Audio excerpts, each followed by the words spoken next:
Hi everyone, this is Rashmi Pawar. Welcome back to my channel. आज हम पढ़ेंगे क्लास 8 का history chapter number 4, tribal communities and colonisation. इसमें हम जानेंगे ट्राइब्स के बारे में। ट्राइब्स कौन होते हैं? तो इंडिया में काफ़ी टाइम से जो है कुछ लोग ऐसे हैं जो माइग्रेट करके अलग अलग ग्रुप्स के जो होते हैं वो यहाँ पर आकर के रहते हैं इंडियन सब कॉन्टिनेंट में। तो उनके आने से पहले का जो टाइम था, कुछ हमारी कंट्री में भी कुछ ऐसे लोग तो जो रह रहे थे बिल्कुल अलग हो करके, अलग थलग रीजन में हो करके। और आज के टाइम में इस तरह की जो कम्युनिटीज़ होती है उसको हम ट्राइबल्स या आदिवासीज़ के नाम से जानते हैं। तो ये कम्युनिटीज़ जो होती है ना, इनका अपना सिस्टम होता है, अपना एडमिनिस्ट्रेशन होता है, अपना जस्टिस होता है, अपनी गवर्नमेंट होती है। तो हम इनके बारे में डीपली जानेंगे इस वीडियो में। तो स्टार्ट करने से पहले, इसके बारे में और ज़्यादा जानने से पहले, आपने अगर मेरे चैनल को सब्सक्राइब नहीं किया है तो कर लीजिए एंड बेल बटन को प्रेस करना ना भूलें। तो ये जो ट्राइबल्स हैं ये मोस्टली रहती कहाँ हैं? ये कुछ ऐसे एरियाज़ में रहती हैं जहाँ पर दूसरे लोगों की पहुँच ना हो, जैसे हिली एरियाज़ हो गए, डीप फॉरेस्ट हो गए, वहाँ पर ये रहते आए हैं। अब जब ब्रिटिश हमारी कंट्री में आए तो सिचुएशन जो थी उसमें बहुत तेज़ी से चेंजेस आए। आपने पीछे के चैप्टर्स में पढ़ा भी है उसके बारे में। तो ट्राइबल्स जो थे, इनका लाइफस्टाइल क्या था, किस तरह से वो ब्रिटिश रूल से अफेक्ट हुए थे और ट्राइबल्स इन चेंजेस के प्रति क्या रिस्पॉन्ड कर रहे थे, ये सब हमें जानना है। तो फर्स्टली हम जानेंगे ये जो ट्राइबल्स थे इनकी लाइफ के बारे में, इनकी सोसाइटी के बारे में, इनकी इकोनॉमी एंड ऑक्यूपेशन के बारे में। तो ट्राइबल्स का जो वे ऑफ लाइफ है, इंडिया में 67.7 मिलियन के लगभग आदिवासीज रहते हैं। और इस तरह से ये जो लोग हैं या तो ओरिजिनली यहाँ पर रहते आए हैं या कहीं से माइग्रेट होकर के आए हैं। ट्राइबल जो हिस्ट्री है इनके बारे में हमें कहाँ से पता चली, हमें हिस्ट्री कहाँ से मिली? मोस्टली ये मिली है जो इनके जो गाथा गीत होते थे, इनका लोक साहित्य था, उनसे हमें पता चला है। और स्टार्टिंग में ये जो है ओरली एक जनरेशन से दूसरी जनरेशन को ट्रांसफ़र किया जाता रहा। ओरली मतलब लोग एक दूसरे को सुनाते रहे, जनरेशन टू जनरेशन। इसके अलावा गवर्नमेंट डॉक्यूमेंट्स, पेजेंट जो पेटिशंस थे, एडमिनिस्ट्रेटिव प्रोसीडिंग जो उस समय पर हुई, इंक्वायरी कमीशन की रिपोर्ट्स, उनके जजमेंट्स, ये इम्पोर्टेंट सोर्सेज बने हमारे लिए ट्राइबल हिस्ट्री को जानने के लिए इंडिया में। तो इनकी सोसाइटी, इकोनॉमी एंड ऑक्यूपेशन क्या रहे? कॉलोनियल एरा जो आपने पढ़ा उसके पहले का जो टाइम था, ट्राइबल कम्युनिटीज़ रहती रही फॉरेस्ट में, हिली एरियाज़ में। इनके अपने कोई सोशल जो डिवीज़न थे वो बहुत रिजिड नहीं थे दूसरी कम्युनिटीज़ की तरह। ये भी ज़्यादातर बिलीव करते थे इक्वलिटी में, समान रूप से सबके साथ। तो सभी मेंबर्स जो ट्राइब्स के थे उनके पास ज़मीन होती थी। ये नोमैडिक लाइफस्टाइल भी फॉलो करते थे। एनिमल हंट करना, फॉरेस्ट प्रोड्यूस को गैदर करना इनका प्राइमरी ऑक्यूपेशन था। इसको ऐसे समझते हैं कि सेंट्रल इंडिया के जो बेगास थे, ट्राइब्स के नेम है ये, एंड उड़ीसा में खोंडाज, ये हैबिचुअली जो थे ये जाते थे कलेक्ट करने के लिए हंट्स को एक साथ मिल करके एंड फिशिंग किया करते थे। उसके अलावा जो एडिबल फ्रूट्स और रूट्स होते थे उनको कलेक्ट किया करते थे। इसके अलावा ये फॉरेस्ट प्रोड्यूस को मेडिसिनल पर्पसेस में भी यूज़ किया करते थे, मतलब दवाओं के रूप में भी इस्तेमाल किया करते थे। इनमें से इन्हीं की तरह से कुछ और जगहों पर, जैसे कि पंजाब हिल्स में वन गुज्जर्स, आंध्र प्रदेश के लंबाडीज़, हिमाचल प्रदेश के गड्डीज़ एंड जो कश्मीर में बकरवाल्स थे, ये पास्टोरलिज्म को फॉलो करते थे। मीन्स ये चराने का काम ज़्यादा किया करते थे, एनिमल्स को चराया करते थे। जो ट्राइब्स हिली और फॉरेस्टेड रीजन में रहा करती थी, ये मोस्टली नॉर्थ ईस्ट में या सेंट्रल इंडिया में थी, वो लोग यूज़ करते थे शिफ्टिंग या जूम कल्टीवेशन का मेथड। इसमें क्या होता है कि सन की जो रेज हैं वो अर्थ तक पहुंच जाए, इसके लिए वो वहाँ पर जो वेजिटेशन थी उसको या तो जला देते थे या फिर साफ़ कर देते थे, वहाँ से ट्री टॉप्स को कट कर देते थे। तो इस तरह से खाली ज़मीन पर ये उस ऐश को यूज़ किया करते थे फर्टिलाइज़ करने के लिए, और वहाँ पर उसको जोतने के बाद ज़मीन को उसमें बीज डाला करते थे। हार्वेस्टिंग हो जाती है, उसके बाद लैंड को जब इसमें से फसल ले लेते थे तो काफ़ी सालों तक उसको ऐसे ही छोड़ दिया जाता था, वहाँ से शिफ्ट होकर कहीं दूसरी जगह पर कर लेते थे। तो इसको शिफ्ट कल्टीवेशन बोला जाता है। इसके अलावा कुछ ट्राइबल ग्रुप्स जो थे वो कुछ ओड वर्क भी करते थे, जैसे कि बोझ उठाना, रोड कंस्ट्रक्शन में लगे रहना, पेजेंट्स के खेतों में काम करना। ट्राइबल पीपल जो है वो बार्टर सिस्टम फॉलो ज़्यादा किया करते थे। मीन्स अपना जो इनका कलेक्शन होता था फॉरेस्ट प्रोड्यूस का, उसके बदले में ये अपने दैनिक दिनचर्या की चीज़ें खरीद लेते थे, ले लेते थे बदले में। कई बार ये चीज़ों को खरीदते भी थे ट्रेडर्स से। तो ये आपने जाना इनकी सोसाइटी, इकोनॉमी एंड ऑक्यूपेशन के बारे में। तो किस तरह से ब्रिटिश रूल ने अफेक्ट किया ट्राइबल्स को, जान लेते हैं। अब ट्राइबल्स जो थे ये, अब यहाँ आपने ब्रिटिश इन्फ्लुएंस में आने के बाद धीरे धीरे इनका जो प्रभाव था वो कम होता जा रहा था, क्योंकि जो क्रिश्चियन मिशनरीज थे, मनी लैंडर्स थे, ठेकेदार थे, प्लांटर्स थे, ब्रिटिश ऑफिशियल्स और ज़मींदार जो लोग थे, उन्होंने इनकी ज़मीनों पर कब्जा करना शुरू कर दिया, जिसका रिजल्ट हुआ कि काफ़ी सारी प्रॉब्लम आने लगी। यहाँ तक कि जो ट्राइबल एरियाज़ थे उनके ऊपर भी एडमिनिस्ट्रेशन ब्रिटिश करने लगे, और इनके जो रिसोर्सेज थे, जो इन एरियाज़ में इनके पास रिसोर्सेज थे ट्राइबल्स के, उनके ऊपर भी कब्जा जमाने लगी। और जो ब्रिटिश थे उनकी पॉलिसी थी कि ट्राइबल्स को उनकी मेन स्ट्रीम से अलग कर दिया जाए ताकि वो किसी भी तरह का विद्रोह ना कर सकें। तो इसमें क्या हुआ कि ट्राइबल चीफ जो थे वो पावरफुल थे, अभी तक उनके पास अथॉरिटी थी, उनके पास इकोनॉमिक पावर थी अपनी लैंड के लिए, अपने ट्राइब्स और अपने फॉरेस्ट के लिए।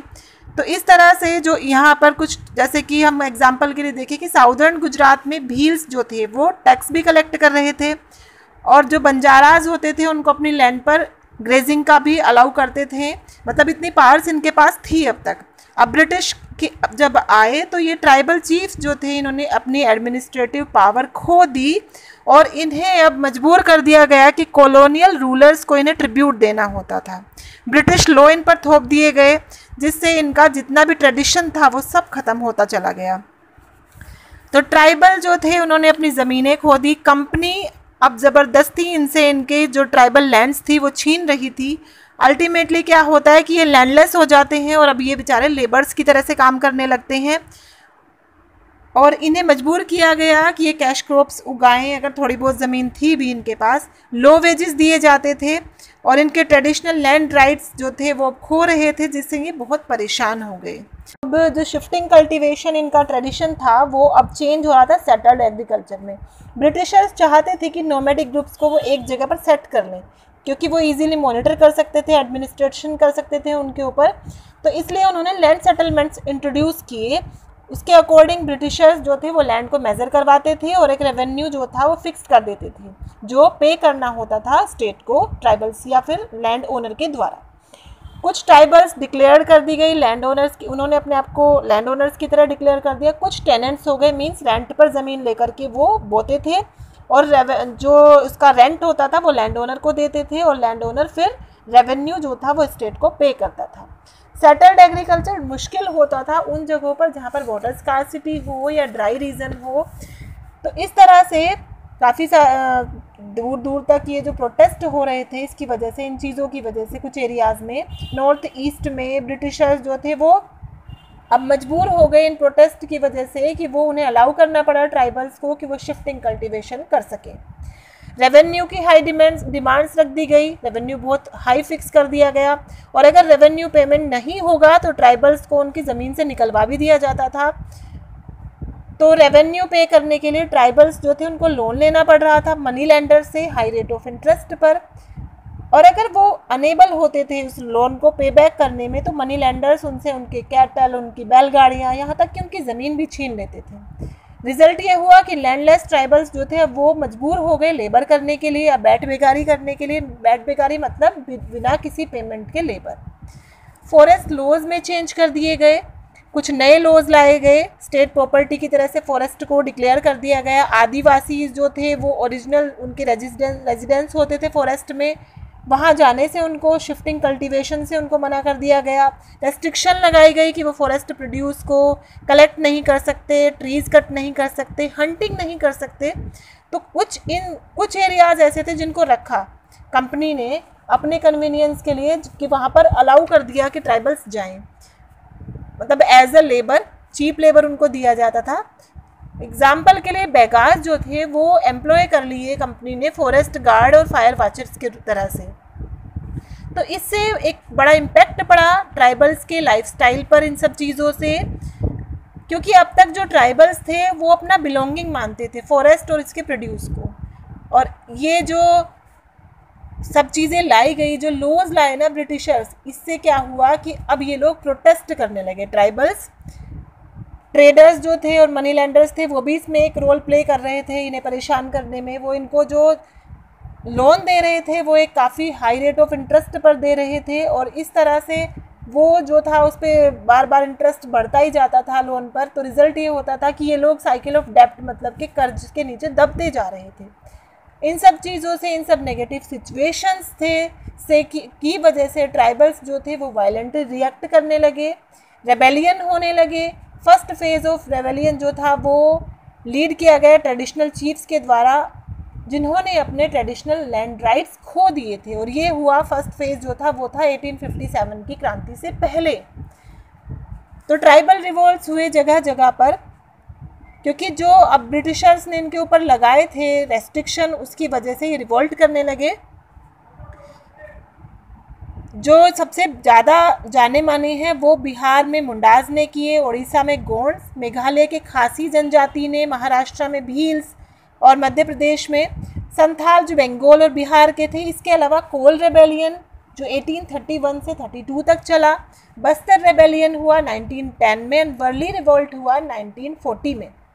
संथाल रेबेलियन, ये आपने सुना भी होगा नेम, ये काफ़ी फेमस था 1855 में। ये सभी जितने भी आउटसाइडर्स थे उनके खिलाफ किया गया, जिसमें कि ब्रिटिश ऑफिशियल्स भी थे, पुलिस, ज़मींदार और मनी लैंडर्स, इन सब के खिलाफ इसको चलाया गया। और ये रिवोल्ट्स जो थे ये कलेक्टिवली कहे गए संथाल हूल के नाम से, या संथाल लिबरेशन मूवमेंट के नाम से इनको जाना गया। इसमें मुंडा रेबेलियन जो है, इसमें इसका जो लीड किया गया, उसमें बिरसा मुंडा नाम का एक पर्सन था, जिसका जन्म हुआ था उली हाथू में, रांची में। ये यंग एज से ही सेंसिटिव हो गए थे एक्सप्लॉयटेशन जो इनके लोगों के खिलाफ के साथ किया जा रहा था, और ये बैठ बेगारी सिस्टम के बिल्कुल खिलाफ थे। पहले तो इन्होंने अपने जो सोसाइटी में चल रही एविल्स, बुराइयां थी, उनको दूर करने की कोशिश की। लोग ड्रिंक किया करते थे, एनिमल सेक्रीफाइस किया करते थे, दूसरी चीज़ों में जैसे जादू टोने में विश्वास रखते थे। तो इन सब चीज़ों को रिफॉर्म किया पहले तो, और उनको समझाया कि एक ऑनेस्ट लाइफ जिए आप, ताकि हम अपना ग्लोरियस पास्ट जो है वो वापस ला सकें। अपनी गोल्डन एज के बारे में बातें की लोगों से, अपने लोगों से। मुंडा जो था वो एक अच्छी लाइफ जीता था, और डिकूज के जो ऑपरेशंस थे उनसे दूर रहने की कोशिश करते थे। तो इन्होंने चाहा कि उनके लोग जो है दोबारा से अपने कल्चर में सांस लें, अपनी ज़मीन को उपजाएं, वहाँ पर खेती करें, और हर तरह के क्लचेस से जो लैंडलॉर्ड्स ने इनको बंधन दिए हैं, या दूसरे जो ऑफिशियल्स कंपनी के हैं, ज़मींदार हैं, उन सब से बिल्कुल मुक्त हो जाए। बिरसा मुंडा जो थे ये क्रिश्चियन मिशनरीज़ के खिलाफ थे, क्योंकि जो क्रिश्चियन मिशनरीज़ थी वो इनकी लाइफस्टाइल को क्रिटिसाइज़ किया करते थे। Main rebellion south of Ranchi में हुआ, जिसको उलंगून के नाम से या ग्रेट टुमुल्ट के नाम से जाना गया, और ये इसका एम था कि ब्रिटिशर्स को बाहर निकालना है और अपना बिरसा राज इस्टेब्लिश करना है। छोटा नागपुर टेनेसी एक्ट 1908 ये हुआ मुंडा रिबेलियन के बाद, और इस एक्ट के अकॉर्डिंग बैठ बेगारी को एक क्राइम बना दिया गया और इस पर बैन लगा दिया गया। और भी कुछ छोटे छोटे मूवमेंट्स हुए इस रीजन में जो मुंडा रेबेलियन से इंस्पायर होकर के हुए, लेकिन ये सब जो थे वो ब्रिटिश ने कुचल दिए। तो वीडियो कैसी लगी कमेंट के थ्रू मुझे ज़रूर बताएं, एंड ज़्यादा से ज़्यादा लाइक करें, शेयर करें। Thanks for watching.